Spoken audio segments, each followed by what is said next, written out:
All right, welcome back to digBiz, episode 21. This is the future episode. We love doing future episodes. It's fun thinking of cool and crazy things.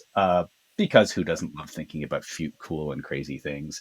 I'm joined once again by Chris Guthrie, the inimitable Chris Guthrie, Inevitable. I like the it. director of business development at 365 Cannabis.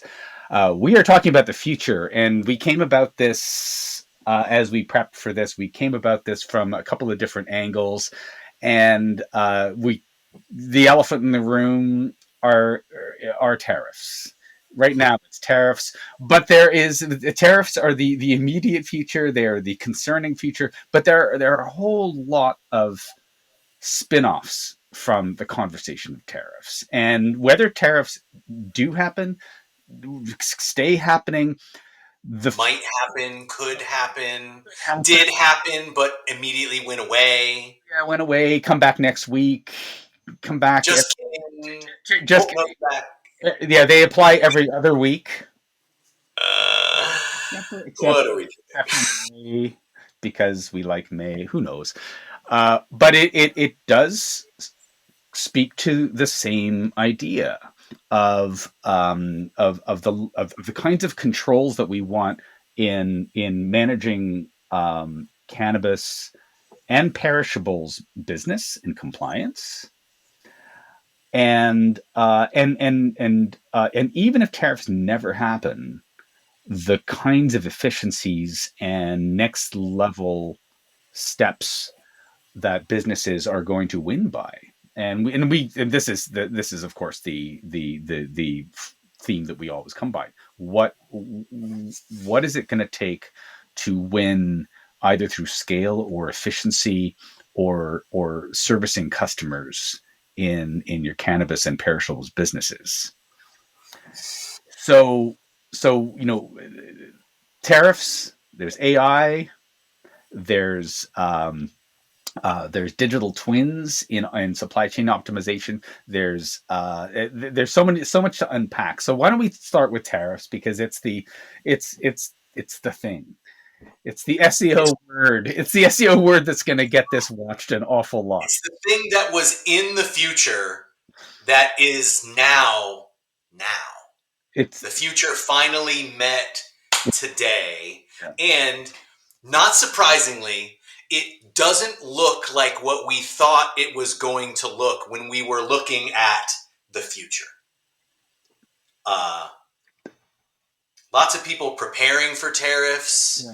There's like an entire newly born Canadian pride in just like actively shunning US projects or Yeah. products on shelves to Yeah. buy Canadian. Wherever you sit, like that's just like one of the things that has happened. I have spent, actually, because I am in sales, I have spent a lot of time this week putting together forecasts and sales, another exercise of like trying to peer into the future and make some kind of prediction about what is Yeah. going to happen with my pipeline and our business. And it can seem futile, let Yeah. me say. Your forecast starts with the words "what in the actual dot dot dot," and then Right. yeah. Right. Like, because my future forecast depends on what is happening with my customers. Yeah. So when I'm looking at my forecast, the first thing I've got to do is stop thinking about my forecast and start thinking about my customers' forecast, Yeah. which sends me off into, like, right now, that would be a 34 part multiverse web of what could happen to each of these customers and all of their businesses. And most of my cannabis customers, because most vaporizer hardware comes from China, Good. maybe there's going to be a 10% tariff. Yep. A lot of rolling papers, imported. Yep. Uh, Lots of flexible packaging, talking about mylar, some glass, a lot of lids. Everything that goes into my customers' bombs, bills of material, half of it comes from out of the country. So my forecast to then my customers' forecast. And I know that my customers are trying to forecast their costs into Q2 and Q3 right now. So, how do you even do that with so many moving pieces? Yeah. And it is at these times when I'm like trying to wrap my head around all of these variables and all of these moving pieces. I hate to be so shameless. I'm glad I work in ERP because that's what it's for. If only you had a tool that could help you do Thank you, somebody in the past, for thinking about me in this future. Yeah. Yeah. And when we were talking about this future podcast, you what is it? What do the winners do here? And you were saying there are all these dials and knobs that they can leverage to help figure this out. The tariff, whether it happens or not, is something that you can't control. So what can you control? You can control whether or not you have the tools to see the short term and long term effects of what these outside influences are going to do to your business Yeah. in forecasting materials, in forecasting demand, in forecasting production plans. You can factor all of this in and use the tools of ecom and ERP to forecast what these changes are going to do Yeah. to your bottom line. Yeah. And that's like really when you're looking at a sales forecast, if you're looking at a P&L forecast, boards right now are putting together their forecasts for Q2 and Q3 and refactoring all these in. And because these tariffs are a perfect example. We thought it was going to be one thing last week. This week, it's a totally different thing. And so now everybody's refactoring what tariffs are going to mean in the future. And if you were trying to adjust a 10% cost in raw materials last week, and now you're having to redo it this week and then need something flexible for next week, if you're trying to do that in Excel, bless your heart. Yeah. Me personally, I would much rather have a piece of software that you could adjust these rates in the built-in cogs landed in your landed cogs and have that filter down through all of your items in your ledgers, Yeah. right? And, and Just in one place, right? yeah, that's not a dig at spreadsheets Excel. Not at all. It's a fantastic tool. It's a fantastic prototyping tool. But at the end of the day, this is scale, and COGS calculations, especially at this level, in the Well, real world, putting it into your real supply to your manufacturing forecasting, and you can't just do this at that scale no, you can't. And I mean, like, nobody is ever going to knock a spreadsheet. Business Central is in itself a series of thousands of interrelated spreadsheets. But trying to build your own model, and I think we've talked about this before yeah. on this. The spirit of cannabis is build it yourself. Most of my early customers had this idea that not only were they going to rule weed, but they were going to reinvent cannabis software. They were going to invent this tool that collected all of your bills of materials and the jobs and spread it all out. Well, that's called ERP. Yeah, yeah. Imagine if you could do that. Yeah, Well, it turns out you can. yeah, And the folks that I know this for a fact now, the folks, because I've been helping my customers do it all week, the folks that can make these adjustments in a couple of hours rather than go through their own manual spreadsheets over the course of a week, that is immediate ROI for ERP. I'm pointing to this in all of my sales calls this week is if you can adjust your tariff cost in an hour and have it filter through all of your bill of materials and all of your costs, you're losing money in the fact that you're losing this time. you just said it right there. So the model allows you to take the possibility of tariffs factor it into your costs and your forecasting, do it, run a scenario in an hour, and be able to look at Q3 and Q4 of 2025 now.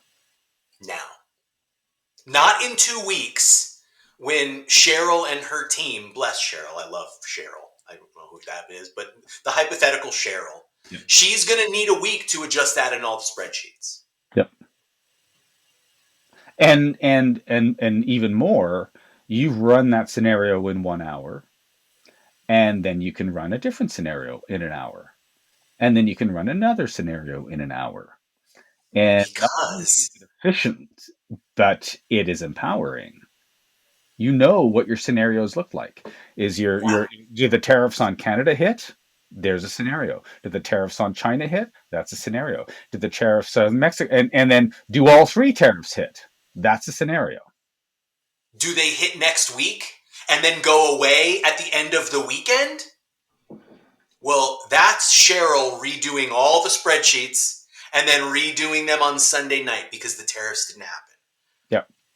Yeah. And now Cheryl is annoyed, and it's taken her potentially 4 weeks of her life, net or more.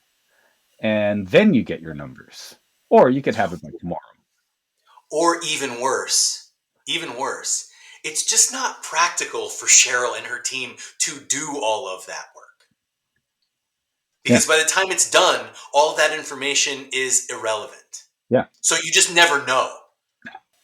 No, she's getting you those numbers after the issue is already done, one way or the other. Can we get Cheryl a raise, please? Like, she's clearly working very hard. She's gonna quit. The bank's got a job. She's gonna go to the bank. Oh, God, it's something where it's just people will just let her work on spreadsheets and just leave her alone. So just leave her alone. I like my yeah. So so so tariffs are a thing. Now this is a future episode, so that's the very near future. So now let's Mm-hmm. talk about the slightly broader near future. And the other elephant in the room is AI. Mm. Um, AI has a role in everything, a potential role in everything. Mm-hmm. There are items that are in use in bits and pieces by lots of industries at the moment, and this is no different. ERP, manufacturing, supply chain optimization is no different. Big And time. and then you add to that IoT, Internet of Things, for those of Mm-hmm. people who don't know. And now you have data points that are uh, AI, of course, and but they're also real time IoT based, and that IoT can so one example of IoT is in last mile delivery, right? So one of the elements built into the smart cell stack and 365 cannabis integration is the ability to plug into SmartRoot's last mile delivery platform, which is effectively an IoT delivery model where you know when, and you're controlling, and you also know when and where that last mile delivery is happening. So that's an example of IoT already in play. So now you go further, and there's the concept of digital twins, which I'll let everyone take a moment and look up. But digital twins in the perishables in the cannabis sector is what I tend to refer to as organic IoT. And you are taking the idea of one of your products, and you are making you're sort of interpreting a digital model of it, and then in turn tracking that all the way through. So we've got AI and IoT playing, and this is one of the control factors that we talked about. What can you control? You can control what you know about your product from seed to sale to delivery. And so now we're looking at predicting how your growth is going to happen. You're predicting how this is going to get into your inventory and when. Now we're already doing this. Now we're saying we're doing this better. We're taking AI and IoT, and we're starting to predict this even better than we're currently doing. Now, currently there's a lot of industry standards, expectations, and human factor in what's going on in current cannabis industry and perishables. Now we're saying, let's go even beyond this. And so, you know, we have to be careful with how we do it. You can't just throw chat GPT at a cannabis floor and say, you can't just do that. But that is in not chat GPT or OpenAI directly, but that is the next step. And so I'm sort of like looking to you say, well, how do you see this next level of optimization starting to play out in the near future? I spend a lot of time talking to my very smart colleague Ian Ray. Everybody go and find Ian Ray on LinkedIn. It's a wealth of ERP knowledge. Ian is looking at AI use in every aspect of the ERP. And we spend a lot of time talking about, like, not necessarily bots. Everybody knows what a bot sort of is going to be for at this time: answering questions, synthesizing data that is already known. And then what is the agent going to be for? And the difference between the bot and the agent is going to be a conversation that more and more people need to get hip on, because they're not necessarily the same. It's what I am learning right now. And the difference between what the agent is going to go out and you're going to give the agent a task to go out and create some new relationship or show some pattern to you, the person, because the agent can't think about it. The agent can create and see relationships that are too mixed and varied for you, the human, to think about. But once you, the human, have the relationship in your hand, in your head, and in your hands, then you can then uh, guide some of your human and AI resources to action those, because that's what we're about in ERP: is what is the action? What do Yep, you want to do with this information? that's right.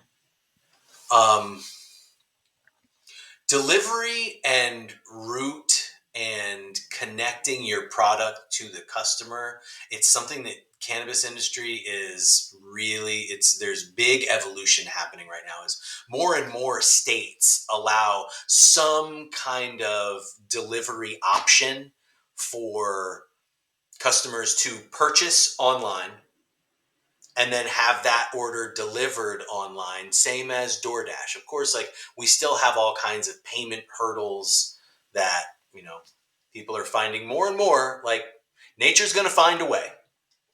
Cannabis industry is going to find a way around whatever barrier gets in front. It's only really just a matter of time. And Yeah. I, for one, am really excited to see a company like Smart Roots get involved, because in a lot of states, whether it's Metric or BioTrack or others that shall not be named, many of those initial pieces of legislation require turn by turn instructions to be loaded into manifests.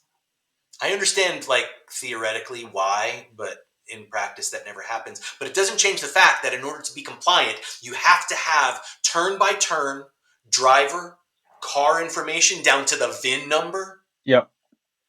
Not to mention, like, the Euler circuit planning of actual route management, and Yep. to make that, the most efficient according to when people need their deliveries. And this is and you're touching on. I wasn't going to get to this right away, but you're now touching on supply chain as a service, Yeah. and this is beyond e-commerce. No matter how smart the e-commerce, this is beyond ERP. No matter how smart the ERP, and this is beyond in and of itself the delivery service, but it is the entire thing, and saying this is a supply chain as a service. Why? Because what you just said, you can't just invent that. That is made possible by a series of technologies coming together. Mhm. And if you think about it, and we're not even talking about pure AI in fact, any AI really at this point. We are saying the entire supply chain is now a series of technologies that are coming together that are, as the saying goes, greater than the sum of its parts. Yeah, and the vibe of the cannabis industry for a long time has been brute force. Just do it. Just nobody else is jumping in. I'm going to jump in. That is like the prototypical cannabis entrepreneur is the person who does not recognize risk and will just jump in, be super comfortable with not knowing the answer, and just brute force the answer. Yeah. So a great mentor and teacher of mine told me a long time ago, if you want to go fast, go by yourself. If you want to go far, bring your friends. Yeah. There are cannabis companies right now that are doing last mile delivery both for wholesale and B2C transactions, and they have brute forced it. They said, Barry, get off register and go deliver this thing Yeah. here right now. I've actually, here's one more. Take it. Where are these going? I don't know. I'll text you. That's brute force. You can go fast, but you're not going to go far. No. I am so turned on by the collaboration between 365 and iTristan and Smart Roots, because this is an opportunity to go far because we have everybody doing what they are good at: ERP, ecom, route planning. Everybody's got a lane, everybody's got a job to do. We are going to go far because we're bringing our friends. Yeah. Yeah. Good summary. The the next part of this, and this is where we get back to the future. We're getting to the medium future and then the long future. Is now what do we do with this? Now what do we do with your forecasting and AI and so as an idea, some of the AI in e-commerce starts to look at simple things like even content. Like one of the topics, of course, for marketers is content still needs to be created. Mm-hmm. I am not anti-human content at all, but we've talked about this in great length. There are a lot of people who were stretched. And Uh-huh. one simple thing is, well, how are you going to help people at least start their content presentation? The product has to be Start. made, right? Start. Just start, right? So that's a simple example of AI helping a product that has come from the ERP. It's been allocated and assigned to be online, and now it has absolutely no content. All I know is that it is a vape pen. Okay, what about the vape pen? Cool Is story. yeah, nice. So that's a very simple example of how AI can help marketers and product developers at least start to position their stuff. Mm-hmm. But that is obviously the tip of the iceberg. Then we get into helping to plan, helping to get the forecast, and even enable product to be online. I mean, AI can play a role in all of this, and AI can play a role in things like product positioning. Certain categories, are you going to put them on a home page because the ERP developer wants that lot or that product category to be front and center? Is it going to be put on special because certain conditions are apply? There are all sorts of things to take the supply chain from manufacturing and out and making it available for sale and promoting it. Are some of these triggers going to happen with the assistance of AI, simply saying this category, if it reaches a certain level of availability, lot specific data, and so do I want to promote it? Are you going to there's nothing wrong with, again, entrusting it to a human, but Cheryl only has so much time in the world. And even though we have gotten her out of the spreadsheet business, she's got other cool stuff to do. Right. Can Right. can AI driven availability and promotion help to scale what Cheryl's wisdom is offering and saying, Cheryl, this is going to go on the home page and the front page because guess what? Those lots are now getting old, or those lots are now, or that product category is being talked about in the news. and we should That's put it. interesting, right? Like that's a really nice instance of a way to use AI to look for patterns, scan the news for these kinds of products. Yeah. Oh, the news, you get an alert. The news is talking about these kinds of products. It was mentioned in these kinds of stories. Those are data points that Cheryl, because she's not doing spreadsheets, can actually like use her human intuition and say, okay, this means this, and this means this, and this means this. So I'm going to slightly change my marketing approach. I'm going to alter my SEO just a little bit to see if I can pump up this product category to call awareness to this offering because these people, these influencers, key influencers are out here talking to them. I need to carry on, grab some of that energy and infuse my offering with it. That's right. Yeah. And now taking that back to your point about controls and pricing and even tariffs for that matter, now we've got costing that is coming out to say this situation is affecting my bottom line in these product categories. My margin has now gone from here to here for whatever reason, whereas this other product, because maybe my margin was way higher earlier, it's still more resilient. That's also a data point. This is let's make sure that this lot that is aging out, uh, Hmm. and it but is more profitable, uh, is landing here and is being talked about. You get all these data points now, external data points such as news in discussions and Reddit categories, for all we know, and that's affecting it, profitability, and so all of the externalities are coming out to say, you know what, this is a good idea to get it into your home, onto your homepage, onto your landing pages, to your special pages, into the categories that are going to your CRM and marketing platform that is going to go out into an email tomorrow morning. Sounds great. Let's do it. Yeah, let's do it right now. That right. And for Thank God there are people out here like Cheryl. Cheryl's great. She needs a raise. She does. I know. I Yeah. know. That's where we started this episode. For people who are people who are listening and watching and who already think about these things to some degree, to a large degree, a lot of what we're talking about is already possible. Hmm. The difference, of course, is that we're putting this in a future context, because putting everything into a one single logistical model going all the way through, whether it includes actual AI into some degree, these things are already possible. But now we're looking at how this platform or series of platforms as an ecosystem starts to mature. So these things and there are a lot of big businesses right now, heavily capitalized businesses, that they're not doing this. They're doing it in bits and pieces.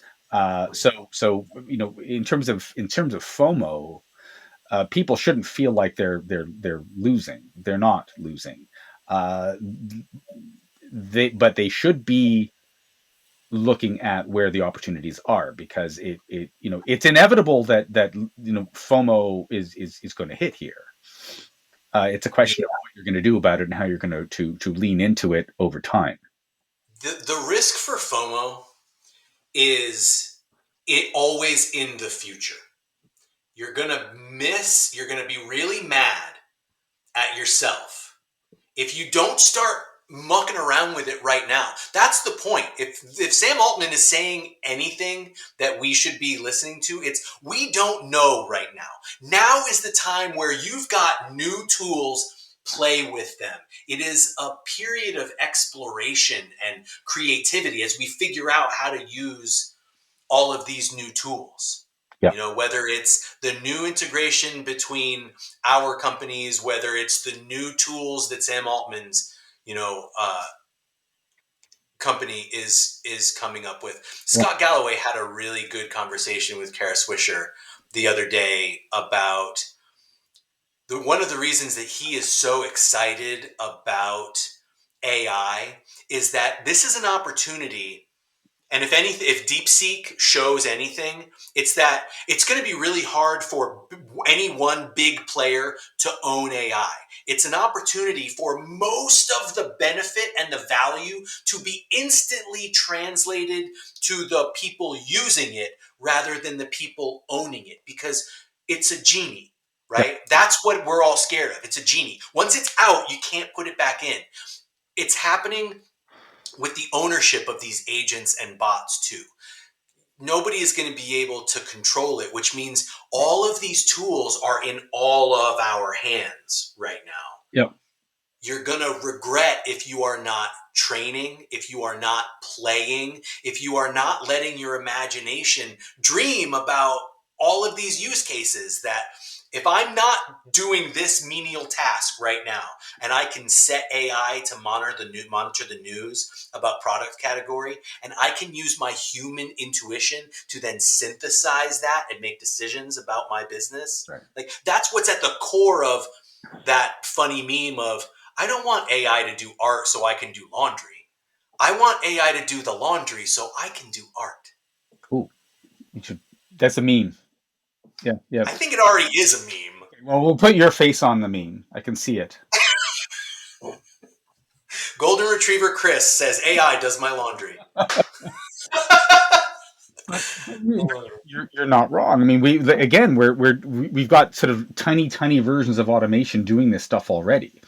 We're taking this to the next level to say, like, you can turn my lights on and off, but can you do my laundry? And I'm gonna get a shiny white bot in my. my washing machine, and I ideally that bot is going to my hamper and grabbing my dark colors athletic wear and walking over to the washing machine and putting it in. I'm gonna name my bot Cheryl. So supply chain resilience, whether it's AI or not, it's already in the cards. It's Yeah. already happening. The dials are there for you to control in forecasting your costs, in optimizing. And when this is a future podcast in satisfying your customers. We haven't even talked about enhancing customer experience. If your customers are demanding one thing because they just are, how do you interpret that and use it? If there's a run on gummies, what do what can you do with it? There are so many things. It is agnostic, and that's the beauty of it. It's agnostic as to what. It's not even about cannabis. It's about product. If your customers are for some reason demanding something and you're not figuring that out and parlaying that into an offering, Mm-hmm. then that's, you are not satisfying your customers, your supply chain, how you are filling your supply chain through your forecasting, through your costing, through your delivery models, and then there is you know another future episode. Are we deglobalizing to a degree? And this, of course, is part of the tariff question. But and I don't say that in a bad way. Is there globalization, but also regionalization, because you can satisfy your local market much more directly. Even if you get your rolling papers from China, are you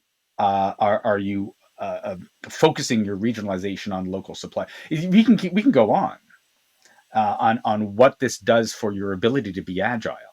And agility is everything for Cheryl. Her moving away from spreadsheets is a version of agility. Yes. Her Yes. AI helping her decide what to promote and what to push onto the home page, or which lots are going to affect whether this product category gets onto the home page, and maybe even with a special, is a version of agility. Her ability to know that her last mile delivery with turn by turn instructions that are going to be logged is a version of agility. Yeah. Yeah. And Oh, my brain hurts, Jason. yeah, This is some gray matter stuff. Yeah. The next podcast episode, we'll call it the gray matter episode. Book it. I'll see you next week. Everyone, Mr. Chris Guthrie, 365 Cannabis. We will put his link into the podcast, and you can contact him for all your 365 perishables and cannabis needs. And this has been, as always, cool and fascinating. And I'm looking forward to the next one. Maybe we'll get some guests on and we'll talk about more nerdy stuff. Ooh, I know a bunch of nerds. Yeah, the gray matter, the nerd gray matter episode. We'll come up with a topic. Oh, that's okay. That clearly that's what's going to happen. That's it. That's exactly what is going to happen. Thank you for this, and we will talk next time. And that's going to be that. Thanks, buddy.